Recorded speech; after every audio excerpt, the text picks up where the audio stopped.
শেখ হাসিনার অপরাধের কারণে টিউলিপের জীবন নষ্ট, রেহানার মন্তব্য নিয়ে যা জানা যাচ্ছে। ভারত চিঠির জবাব না দিলেও শেখ হাসিনার বিচার চলবে, বললেন তাজুল ইসলাম।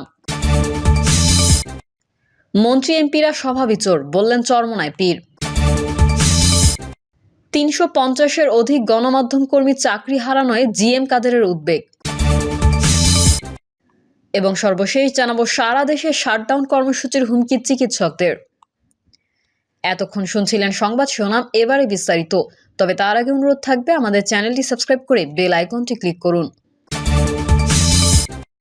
শেখ হাসিনার অপরাধের কারণে টিউলিপের জীবন নষ্ট, রেহানার মন্তব্য নিয়ে যা জানা যাচ্ছে।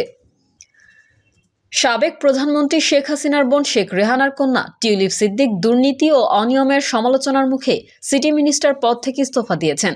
সম্প্রতি এরই প্রেক্ষিতে শেখ হাসিনার অপরাধের কারণে টিউলিপের জীবন নষ্ট হয়েছে শীর্ষক মন্তব্য শেখ রেহানা করেছেন দাবিতে সামাজিক মাধ্যমে প্রচার করা হয়েছে। এই বিষয়ে রিউমার স্ক্যানার টিমের অনুসন্ধানে জানা যায়, শেখ হাসিনার অপরাধের কারণে আমার মেয়ের জীবন নষ্ট হয়েছে শীর্ষক কোনো মন্তব্যই শেখ রেহানা করেননি, বরং কোনো নির্ভরযোগ্য তথ্য প্রমাণ ছাড়াই ভুয়া দাবিটি প্রচার করা হয়েছে। এ বিষয়ে অনুসন্ধানের দাবি সম্বলিত পোস্টগুলো যাচাই করে এসব পোস্টে এই মন্তব্যের বিষয়ে কোনো সূত্র বা প্রমাণ উল্লেখ পাওয়া যায়নি।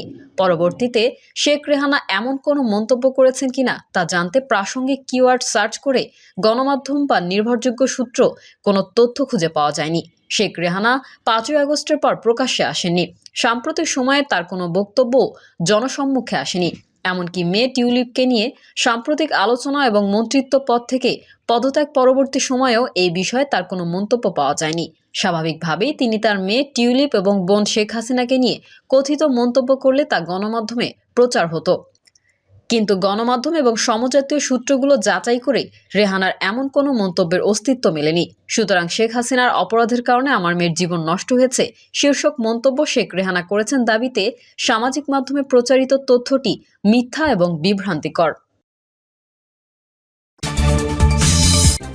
ভারত চিঠির জবাব না দিলেও শেখ হাসিনার বিচার চলবে, বললেন তাজুল ইসলাম।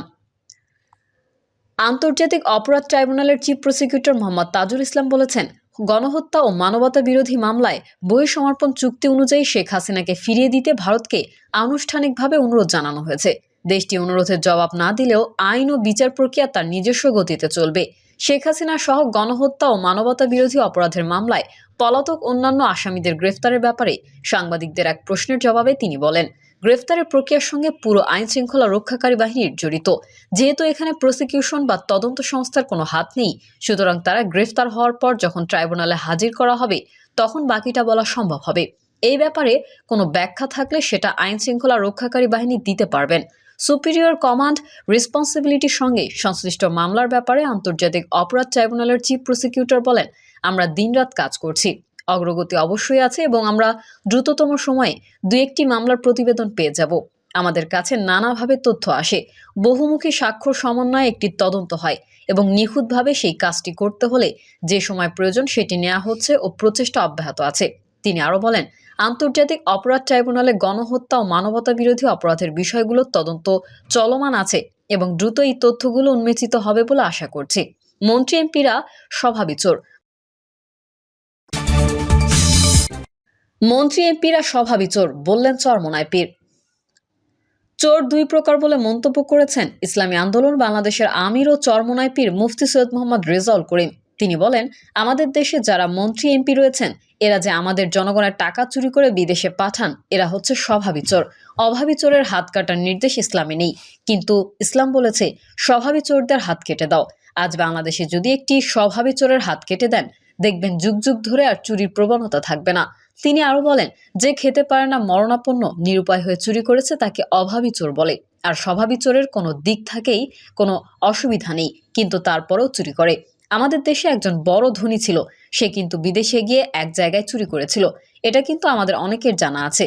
সৈয়দ মোহাম্মদ রেজাউল করিম সর্বক্ষেত্রে by the Allah for the Allah of the Allah, যে নিজেকে মুসলমান দাবি করবে তাকে এটা মানতেই হবে। আর অন্যান্য যেই স্বজাতিরা রয়েছেন তারাও সৃষ্টিকর্তাকে মানেন, অনেকাংশে বিভিন্ন কায়দায় সম্পৃক্ততার মাধ্যমে। অনেকে আমরা ইসলামী আইনগুলোর কথা শুনলে ভয় পাই। ইসলামে এমন এক নীতি আদর্শ আছে যেখানে চুরি করলে হাত কেটে দেওয়া হয়। ইসলাম কি সব চোরের হাত কাটার নির্দেশ দিয়েছে? এটা কিন্তু আমাদের জানা থাকা দরকার।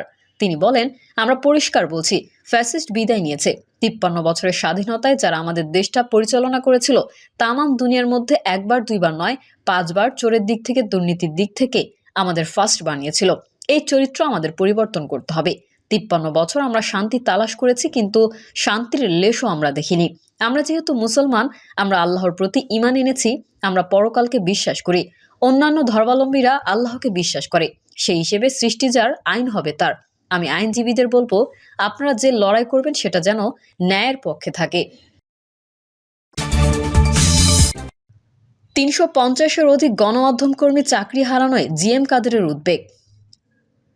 সাম্প্রতিক সময়ে ব্যাপক সংখ্যক সংবাদকর্মী চাকরিচ্যুত হয় গভীর ক্ষোভ ও উদ্বেগ প্রকাশ করেছেন জাতীয় পার্টির চেয়ারম্যান গোলাম মোহাম্মদ কাদের। তিনি বলেন, সাংবাদিকদের জীবিকা অনিশ্চিত করে স্বাধীন সাংবাদিকতার বিকাশ অসম্ভব।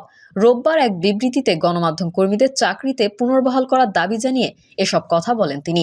মোহাম্মদ কাদের বলেন, ব্রডকাস্ট জার্নালিস্ট সেন্টার থেকে পাওয়া তথ্য জানা গেছে, গেল কয়েক মাসে বাংলাদেশের টেলিভিশন সাংবাদিকতায় 150 জনের বেশি গণমাধ্যম কর্মী চাকরি হারিয়েছেন। ভিন্ন ভিন্ন সূত্রে জানা গেছে, দেশের প্রিন্ট ও অনলাইন পোর্টালে চাকরি হারিয়েছেন আরও অন্তত 2 শতাধিক। কাছাকাছি সময়ে এত বিপুল সংখ্যক গণমাধ্যম কর্মীর চাকরি হারানোর ঘটনা নজিরবিহীন। চাকরি হারিয়ে গণমাধ্যম কর্মীদের পরিবারে ইতোমধ্যেই মানবিক বিপর্যয় সৃষ্টি হয়েছে।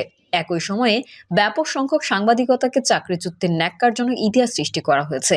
বিবৃতিতে তিনি আরও বলেন, সমস্যার সমাধানের মূল বিষয়কে এড়িয়ে অসহায় চাকরিজীবী সাংবাদিকদের চাকরিচ্যুতের মতো চরম শাস্তি অমানবিক ও ন্যায় বিচার পরিপন্থী। সারা দেশে শাটডাউন কর্মসূচির হুমকি চিকিৎসকদের। বিসিএস পরীক্ষায় চিকিৎসকদের বয়সসীমা আগের মতো 2 বছর বাড়িয়ে 34 বছর করা না হলে সারা দেশে চিকিৎসা শাটডাউন কর্মসূচির হুমকি দিয়েছে চিকিৎসকরা। এই সময় বক্তারা বলেন, আমরা এরই মধ্যে সব ধরনের টেবিল ওয়ার্ক সম্পন্ন করেছি। আমরা চেয়েছি যেন টেবিলেই বিষয়টির সমাধান হয়, কিন্তু দীর্ঘ 1 মাস ধরে টেবিল থেকে টেবিলে ঘুরলেও সমস্যা সমাধানের কার্যকর কোনো উদ্যোগ আমরা দেখছি না। তাই বাধ্য হয়ে রাজপথেই বয়স বৃদ্ধির সমাধান আদায় করতে নেমেছি। চিকিৎসক ও চিকিৎসা শিক্ষার্থীদের সংগঠনগুলোর সম্মিলিত সংগঠন ইউনাইটেড মেডিকেল অর্গানাইজেশন অব বাংলাদেশের chief coordinator doctor Mobarak Hossain বলেন, আমাদের কঠোর হতে বাধ্য করবেন না। আমরা এতদিন চেয়েছি টেবিল ওয়ার্কের মাধ্যমে বিষয়টি সমাধান করতে, কিন্তু সবাই আমাদের সঙ্গে ঐকমত্য পোষণ করলেও অদৃশ্য কারণে সেটি বাস্তবায়ন করা হচ্ছে না। আমরা আমাদের ঊর্ধ্বতন চিকিৎসকদের সঙ্গে দেখা করেছি, স্বাস্থ্য মন্ত্রণালয়ে একাধিকবার গিয়েছি, সবাই বলেছে আমাদের সঙ্গে বৈষম্য করা হয়েছে। তিনি বলেন, আমরা চাই না আবারও শাহবাগ অবরোধ হোক। আমরা চাই না চিকিৎসকরা রাজপথে নেমে আসুক। চিকিৎসকরা রাজপথে এলে কর্মবিরতি দিয়ে আসবে, তখন রোগীদের দুর্ভোগ আরও বাড়বে, আমাদের কিছুই করার থাকবে না। আমরা বিষয়টি টেবিলের সমাধান করতে চেয়েছি, কিন্তু এখন পর্যন্ত আমরা সেটি পারিনি। এখন আমরা কর্মবিরতির চিন্তা করছি। বাংলাদেশের চিকিৎসকদের সঙ্গে আমাদের কথা হয়েছে। প্রিয় দর্শক, এই ছিল এখনকার সর্বশেষ সংবাদ। আপডেট সংবাদ পেতে চ্যানেলটি সাবস্ক্রাইব করে বেল আইকনটি ক্লিক করুন। কমেন্টে আপনার মতামত জানিয়ে আমাদের সাথেই থাকুন। ধন্যবাদ সবাইকে। আল্লাহ হাফেজ।